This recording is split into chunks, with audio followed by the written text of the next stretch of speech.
welcome to Let's Talk Money podcast, Maura. I know you're very busy, but thank you so much for your time. And people in Bolton and Greater Manchester and maybe beyond, they know Maura. Maura needs no introduction. And Maura, you wear many hats, feather fixer, a comedian, a host, a speaker, and a CEO of a charity Backup, which looks after young people and homeless young people. Yes. So today we are going to talk to you in your capacity of the CEO of the charity. And before we start, many congratulations for winning yet another She Inspires Awards, the Shiro. And of course, you are a true Shiro. You do so much for the community and young people and everybody. I've never heard you actually say no to anybody. Anybody who comes to you, you're always there and you always say yes. So thank you for being you. So the first question, this entire project is our initiative for financial well-being. So the foundation, She Inspires Foundation, is all about supporting survivors of abuse, and we are focusing on the financial side of abuse. And as part of that, we've got this initiative, which is Let's Talk Money. We want to normalize conversations about money and try and make sure that people, women, young people, children understand the importance of managing money and what is money really. Historically, what I know is women are not comfortable talking about money. We talk about everything else but money. So yes, one of the things is that we normalize. It's okay. We need to talk about money. And so your charity, like I said, needs no introduction, but would you like to tell us a little bit about your background and your work with young people and homelessness? Of course. Yeah, no, thanks. And thanks for the lovely introduction. So back up Northwest, we support and accommodate young people that are all aged between 16 and 25 in Bolton. So that means we literally provide, the flat or the bedsit, which is completely decorated, equipped, kitted out, furnished, so that a young person who is in some kind of housing or homeless crisis can move in. And then we've got multiple teams of people who provide support in that accommodation to make sure that the young person's living safely and learning how to live independently. And obviously a massive part of that is around budgeting, income, finance. So our role specifically is to make sure that, first of all, that their income is maximised, that they're getting everything that they can, and whether that's through claiming the right benefits or whether that's through working, whatever it is, that, whatever their circumstances are. And then the other side of it is looking at budgeting and budgeting skills. And then there's the layer of, teaching them skills around how to shop well, how to batch cook and say, make your money go a bit further, basically. So within the work that we do, a lot of the young people that we accommodate are fleeing violence of one kind or another, whether that's familial or partner related violence, or they've witnessed it. So there is a massive crossover here as well. But I personally have done many years work in the domestic violence sector, where I've previously been the chief executive of a domestic violence service in West London for 3.5 years before I came to Backup. So that crossover theme of money, poverty, the isolation that people experience as a result of poverty, the desperation, and then the perhaps the risk of offending as a result of that desperation, it kind of all ties in with all, homelessness and domestic violence. Is a huge overlap there. So money is a huge issue. And in the last couple of years, we've actually also been looking at how we can help some of our colleagues, because the cost of living crisis isn't just impacting on our client group, it's impacting on us. And then it's also impacting on us as a charity with the rising cost of service delivery, national insurance increases. There's all that sort of business aspect. So we're kind of getting it at all sides at the moment, Gulnaz. So I do nothing but talk about money. Yes. And either the lack of or celebrating the success where I've managed to bring some in. So money's a big Money is important. deal. Yes, thank you. Which leads to the next question about money now. All our questions, every conversation is all going to be about money. So, hey, the floor is yours, Maura. So, with your experience with young people, why do you think financial literacy is particularly important for young people, especially those facing homelessness?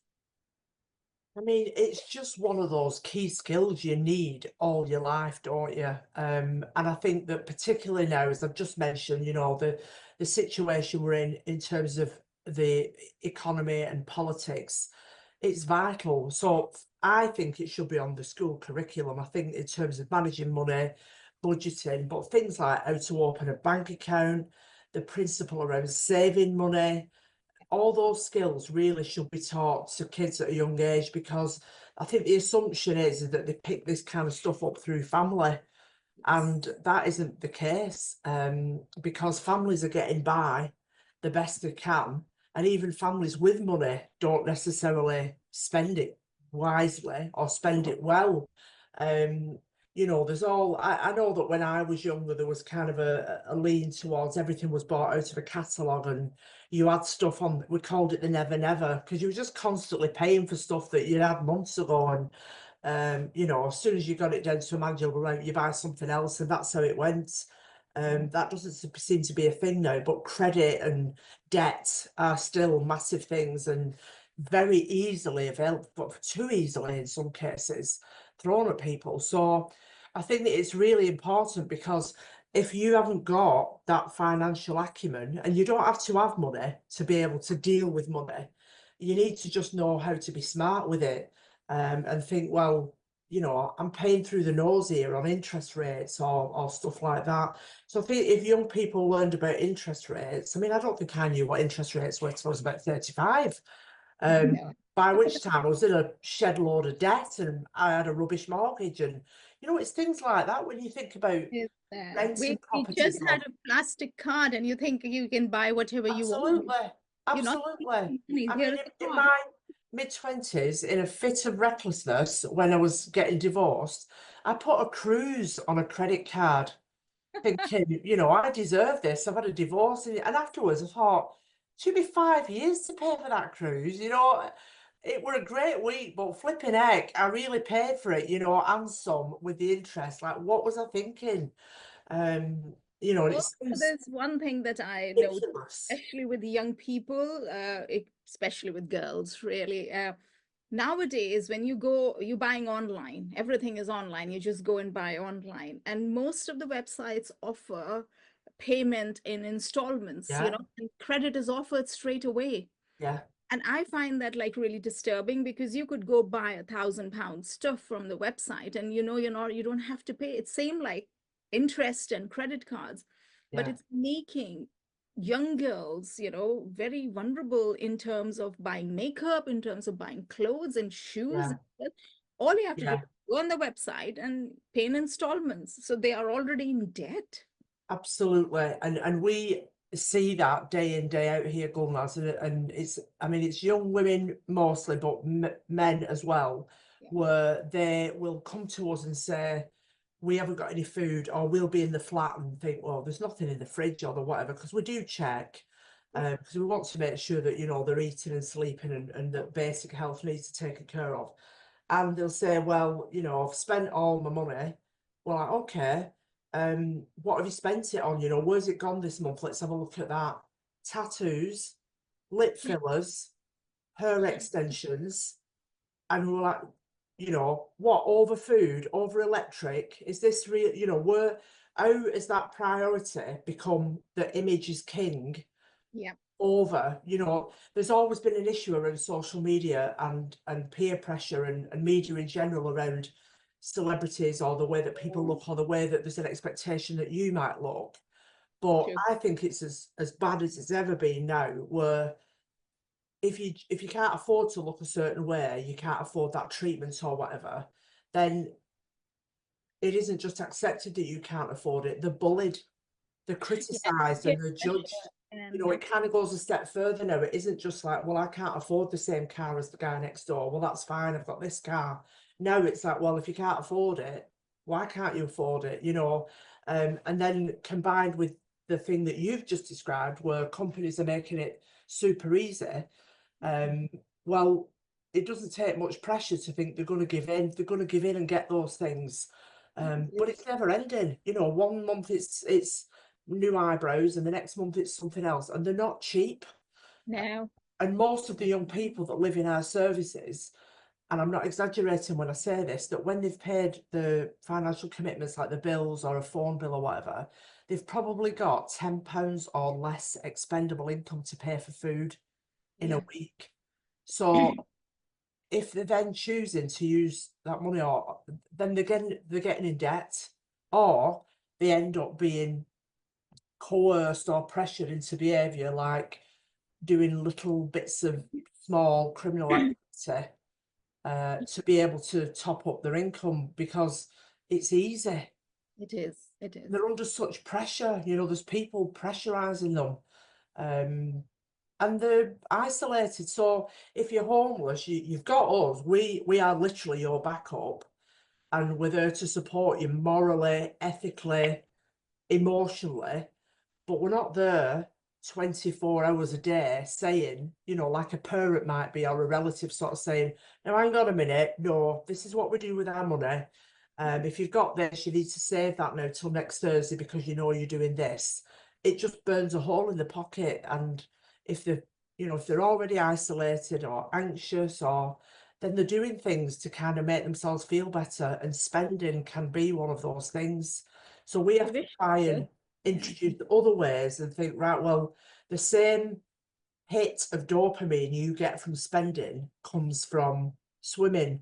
It Mm. comes from spending time with friends. It comes from going to the pictures, going watching a film, you know, a nice film, or what, having fun. You get the same thing if you go bowling. So we try and fill their time with those positive activities and that positive praise to try and replace this. But you know, sometimes even at 16, we've got to get in straight away with that message, because you're undoing a lifetime of learned behaviour where they might have just seen that become the norm, and not norm, sorry, where yeah, you know, you just do this and you'll pay for it in 3 months' time, or you'll pay for it next year, or actually we're not going to pay for it at all. We're going to let businesses chase us for the next 10 addresses and try and get the debts off us, and we'll worry about that another day. And then the next thing, you get a county court judgment and you're blacklisted. So that then has an impact on everything in your future, whether that's getting a mortgage. I mean, even getting rent, you've got to do a credit check these days. So those are the things we're trying to teach young people. But if that was on the school curriculum, Mm. you know, your decisions now about using, what's it called, Karma or something to pay for, Yeah, yeah. you know, your Levi jeans or your implants, then that's fine. You make that decision, but you need to make an informed choice, because in 5 years' time or 10 years' time, when you want to get accommodation, you won't get it because you've got a bad credit score. You can't That's plead ignorance, and ignorance is no excuse these days. no, I totally get it. And that's why we have actually partnered with Mini Minds Matter to get, little booklets with their yeah, dinosaur theme. And we will try and go into schools. And one of the things, the long-term plan is to incorporate financial literacy in school yeah. curriculum. So this year, we're just looking at this, and then we probably are going to launch a petition as well. It should be part of school curriculum. It should. I totally agree, 100%. Absolutely. And again, Mini Minds Matter is one organization, but we are looking at lots of others because we have to take the mess. It is so important. So yeah, the first book is nearly ready, and then we'll see, we'll take it to all the stages of school curriculum. We'll do what we Brilliant. can. So coming to the financial literacy, again, in terms of understanding money, in your opinion, and just kind of just list them, what are some of the biggest financial challenges young people face today? Okay. I think that, well, I mean, specifically for homeless people, it's the food, I mean, actually, you don't even have to be homeless there because of the cost of living crisis. I think it's that having to make the decision between are we heating or are we eating? Mhm. Because in the main, if you're a low income, and it doesn't necessarily mean on benefits, some Yeah. people are working and still experiencing this situation, that you're having to choose between heat and eat is appalling. And I think that, having to use food banks when you're working is a crime. Um, it's just ridiculous. So I think the biggest issues that young people are facing is probably this lack of understanding and lack of skills. I think that lack of education and skills and literacy is probably the number one issue, Yeah. followed by peer pressure and Mm. social media and managing their expectations. So it's not just managing their expectations about what they're spending. We're being pushed into this, unbelievable levels of consumerism. But also, it's then the other side of that around expectations and values around money, around what's important with money. That actually the work ethic and the ethic around having to pay your way, there's a level of entitlement that we see that didn't used to be around, and I'm not sure we kind of get rid of that. I mean, we obviously work on that when young people are being supported through our services, but if they constantly think, well, I can have that because, I've seen it on Instagram or whatever, for example, and not only can I have it, this system allows me to pay for it and pay for it later. It Um, facilitates it, right? Yeah. it's Facilitates. that. I think it's the peer pressure, the kind of media influence is not always positive. In Mm. fact, it's quite negative. But then there's this level of expectations that you just think, when did you become so entitled? Yeah. When did suddenly the choices you make that you want to, have a holiday or get implants in your face or whatever, which is, what we've dealt with here sometimes, that's more important than paying your bills. Exactly. It is What that it's that it's an awareness. education thing that's missing somehow, about paying your way, and that there should be a sense of, like, not just obligation but almost achievement. What we as society should be telling young people, it's a great thing to pay bills. Yes. You've got bills like housing costs or gas, electric, whatever, council tax, it's a real achievement to be able to keep on top of that, Yeah. because that means that you're self-sufficient, you're independent, you're financially independent. Perhaps we should be then spotlighting and celebrating young people who have done it, so then others are encouraged as well. Absolutely, yeah, like somebody who kind of grasps that Yeah. ethic. Yeah, whereas that used to be fairly normal. It was not nothing to be celebrated. It was expected Yeah, as the way of life. It's it your was expected, these and are it should be your- expected. Yeah, we've lost that. yeah, these are your bills and you are responsible for your own Absolutely. life and your own bills. But Yeah, like you said, it's a sense of entitlement. I can yeah, do whatever.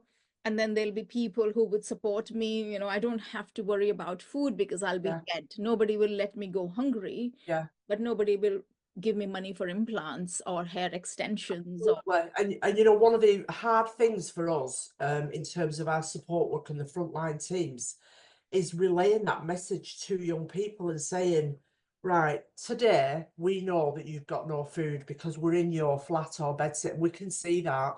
We yeah. also know you're not going to get paid for another 10 days. Mm. So we're not going to let you go hungry. But actually, we know that you've spent £80 on a tattoo because you put it on Facebook, Yes. or you told us, or you came in, like, look at me tattoo, Look at my and it's no. like, well, okay, so we will do it now. We're not going to let you go hungry, but we'll only do that once. So Yes. next month, when we're having the same conversation and they think, right, they'll bail me out, they'll bail me out. It's horrible when you have to say, No. actually, no. Yeah. And it's awful because what you want, you want to say, yeah, all right, come in, get whatever you need. And we're only talking like tins of beans and a pasty. We're not talking about stuff that breaks the bank. But what's important for us as an organisation is to make sure that that message is loud and clear, that there are consequences to spending your Absolutely. money. Absolutely. And, you know, you can have a tattoo. I mean, I've got tattoos, but I wouldn't pay for a tattoo over feeding Oh, the family. You absolutely. know, the I kids aren't think going short because I've decided to have a tattoo. And it's I just, think all comes back to accountability and being responsible for yeah, your own self. yeah, So I know, and you have mentioned that backup is doing quite a lot of work around, money matters with young people. But other than backup, where can young people get this kind of financial advice and support if they need? Is there any organization that is particularly specific? yeah. Yeah, so within the local authority, there's a money skills team, and they do regular pop-ups at lots of different centres across Bolton. They do it through the UCAN centres, and other venues, you know. So regularly, if people follow the money skills team on social media, you can Okay. see where they've got different activities on, and in different geographical areas, but they'll also do some specific like specialist stuff. So, you know, some of the groups might be about budgeting, but some of it might be about using a slow cooker, and you Yeah. get a slow cooker if you turn up and attend a group, you know, that type of thing. So Yeah. it's quite creative, and it is very engaging. It isn't just let's all sit down and talk about you know, how you open a bank account. It's not a dry topic. um, Hmm. so they do that in a way that really like tries to engage people. So there are places, you know, that you can go to. I mean, if things have got bad and the worry is around debts and poverty, then obviously, you know, places like Citizens Advice and Welfare Rights will support people, families, individuals, whatever. You know, those are the places to go to. Yeah. Okay, thank you. So money skills, can people access that as an online service as well if they're not attending sessions, or Yeah, is all it the the same information's online. Yeah, they've got lots of resources that are available. And then there are lots of agencies. So like we would use them, for example. Yeah. So if you're involved with another agency, I mean, you talked about domestic abuse earlier on. So Endeavour will have access to money skills resources, so will Fortalis, lots of community centres, and even sort of health provisions, you know, GP practices. That information's available throughout lots of different organisations. Perfect.